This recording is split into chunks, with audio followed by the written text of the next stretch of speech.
Hey, what's going on, friends and family? My name is Skyland. Welcome to the end of the year and the start of a new one, but to celebrate the past, to celebrate a lot of stuff that you guys didn't actually know that you should be celebrating. I got a list video. I got a 10 games. 10 games here to go. Pew, pew. Check it out, guys. Going through it quick. Top 10 free-to-play hidden gems of 2019. These are games that came out within a year span of like right now when you're watching the video, and yet I feel like a lot of people haven't played them, and I can literally see that metrically, but I also can see the reviews were freaking amazing. So I went and played a bunch of these games, dozens, and then I compiled, it's a top 10 list, the top 10 of them to show you. I know I'm being a little bit silly. I'm being a little bit hypey, but genuinely, guys, these are games that I feel deserve a little bit of attention for one reason or another. They've piqued my interest, and hopefully they do yours as well.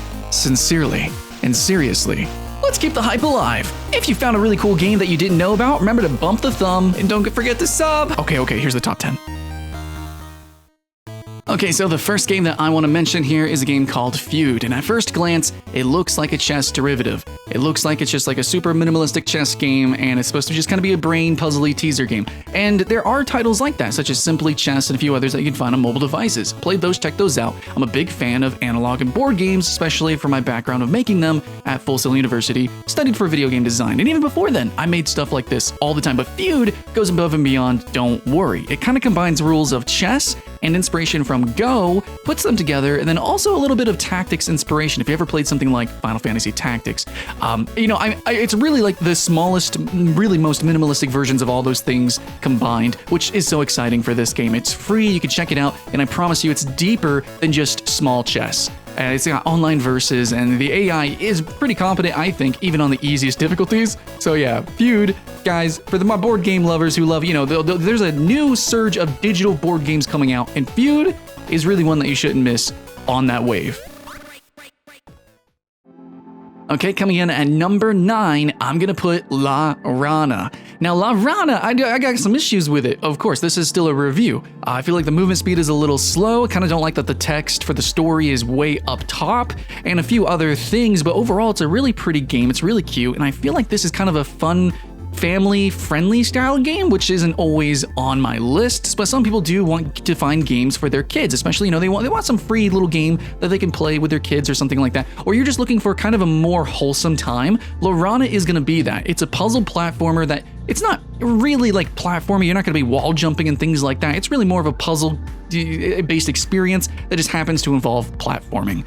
So yeah, very limiting, very short, but it's a very cute game, okay? So I know it's not the most bombastic title out there, but some people want really calm, very chillaxed games, and that's exactly what La Rana is.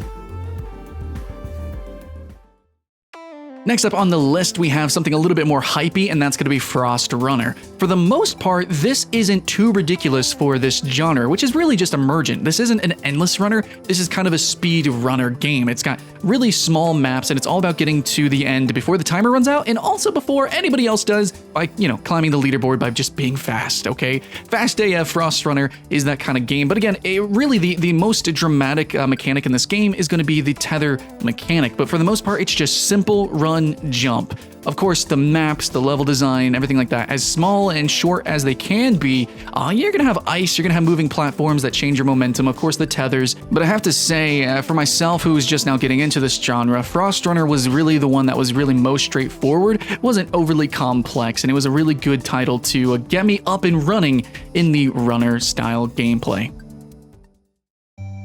Moving through, though, pretty quickly, I think, for how much I want to talk about these games, is Rogue Reaper. Now, this game, really surprising to me. I don't know, it just... There is definitely a very, very few games that give me this feeling of like, whoa, wait a second here. I might replay this. There might be some, multiple ways to play this. I might want to speed run this. That sinking feeling of like going down a rabbit hole. I think mainly those are games with physics-based mechanics. That's probably what it is, right? But also you can, you have a talent tree. You can level up. You can choose how you play as you run through it. But basically, you're a Reaper, and you run around parkour. You're a freaking parkouring Reaper, running around telekinetically, throwing rats at wolves and things like that. It's got a little bit of a combat here and there, but for the most part, in a way, it almost feels like a runner game itself. So yeah, just really short, cute, clean. I would love to see a fully expanded move pool with this game, a bigger campaign. I would love to see this bigger and better. But for what it is, a fantastic little experience. Next up, we have Neon Beats, which incredibly surprised me. I saw that it had amazing reviews. I checked it out myself, and yeah, you know what? It's pretty cool. At first glance, it looks completely inspired by, platform rhythm games that you've played on mobile, such as Impossible Game, but it does allow you a little bit of extra control with timing of when you actually start the individual platforming puzzles instead of the whole game kind of being on rails or directly tied to the beat. It's really just the platform's movement and when you need to jump is set to the rhythm. And oh my god, the music cannot be understated. But overall, yeah, the jumps are going to feel a little bit sticky. The rhythm gameplay is going to be memorization based to an extent, but I really, really like this game because of that ease of the stressing mechanics that you kind of get in an Impossible Game. But if you love that about those games, then maybe this game won't quite fill that niche, but this is a very interesting game, an engaging game in its own right. But I also love the fact that not only does it kind of lessen the stress, but the puzzles and the way the levels are designed, where it teaches you how to play the game as you're playing it much, much better than other rhythm games where it's 100% memorization based. Also, because you do control your character left and right, you're not just going from stress to stress to stress, you can go at your own pace, which is pretty unique for a rhythm game. All right, so making our way downtown, walking fast, we have Neon Boost. Halfway through the list is a game that, man, this is hype. I want to put it higher, but it's hard. It's really hard. This game has another amazing soundtrack, but this is also a runner-style game. However, where I kind of applauded, and it's also a double-edged sword, talked about Frost Runner's more down-to-earth nature, I'm also putting Neon Boost's like ridiculous explosivity and bombacity here. Literally, you are rocket jumping, jumping off of walls, things like that, really playing with weapons and shooting and kind of like arena shooter-style movement abilities here in this game, which isn't uncommon, actually, though generally we do see more grappling hooks. Neon Boost is like guns, explode off walls, jump back and forth. You're a Neon Ninja. With a rocket launcher. It actually is another straightforward game to an extent if you played arena shooters or first-person shooters and like surfing mechanics, Team Fortress 2, Quake, things like that. But for those who haven't, go play Frost Runner first, and then Neon Boost can kick your ass later. And next up, we have the East's take on a superhero game. This is a superhero simulator, Undefeated.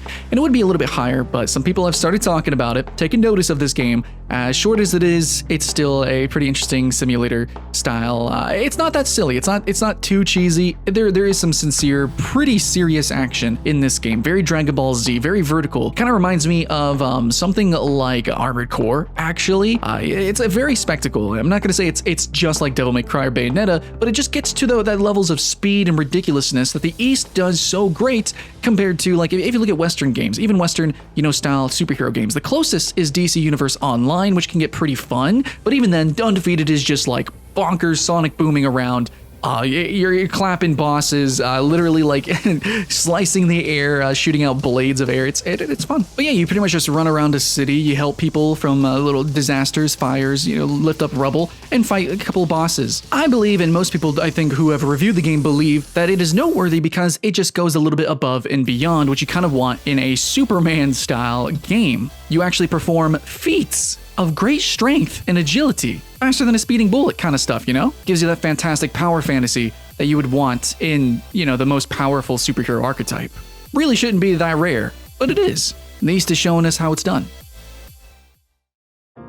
Coming in at number 3, I've got Bird Gut. And Bird Gut at first glance just looks like a charming platformer. But actually, I will tell you right now that the platforming is a little bit legitimate. And Bird Gut's art is more than just a gimmick. I've played many games that I paid for that had just gimmicky, cute, kind of cut out or just kind of stenciled or drawn art. But Bird Gut, it really kind of ties into the entire game, this sort of ugly look and ugly aesthetic. And not to spoil too much because this happens immediately in the game and it's in the trailer, but you're a defective bee. And so, this very ugly world, and you yourself are this defective looking and acting character. You even waddle around trying to just make your way stumbling through the world, and you get eaten by a bird. Thus the title, and then stuff and things happen there as the world becomes uglier and uglier and reveals itself to be its horrible truth. It's really entwined with the art and the story that really strikes home to me as a millennial, trying to make it through the world and feeling like I'm not good enough, and and blah, blah, blah. I'm not going to get into politics or anything, but Bird Gut combat is just really real for people like me and likely my audience, you guys as well. So you might think you know what this game is all about. And yeah, it's not going to write a whole new book on puzzle platforming. It's good, but that's what I want to tell you, is that this is much better than what you think it actually is going to be. Much deeper. Again, compared to paid games, this one is absolutely worth trying out.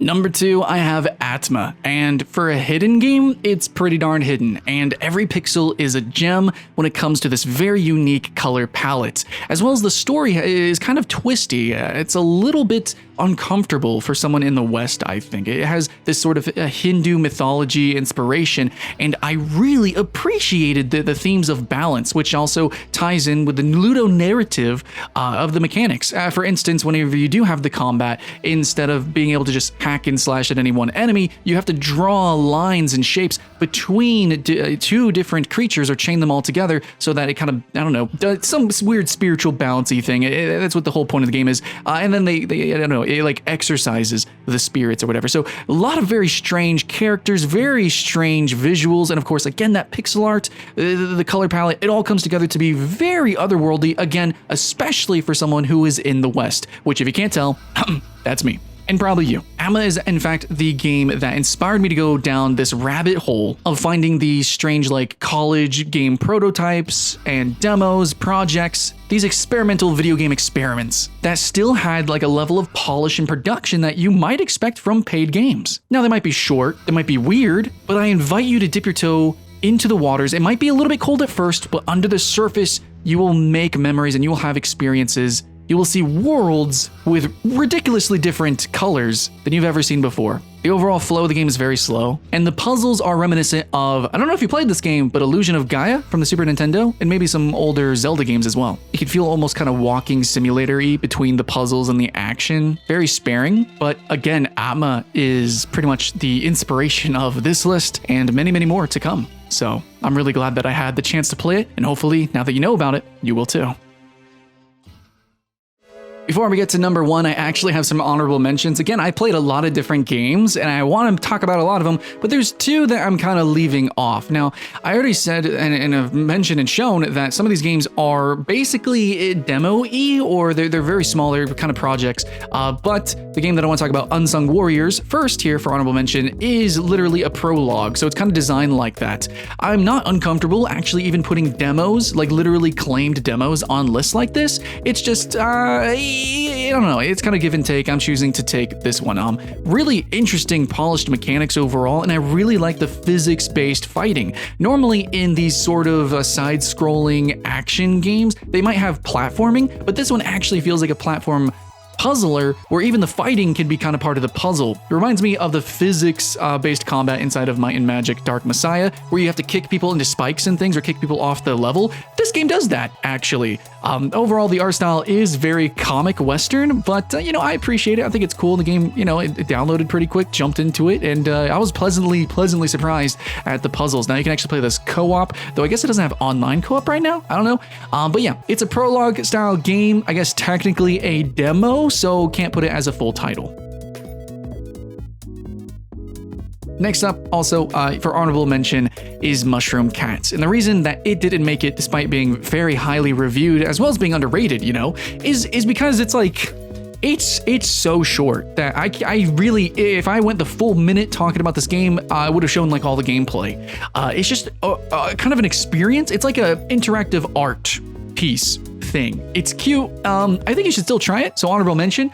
But let me know how you feel about games like this in the comments below, where it's like, is this even a game kind of thing? But yeah, Mushroom Cats.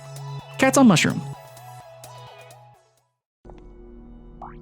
Be too hard. As long as I don't get sucked up into the energy field. Oh, I think... Ah!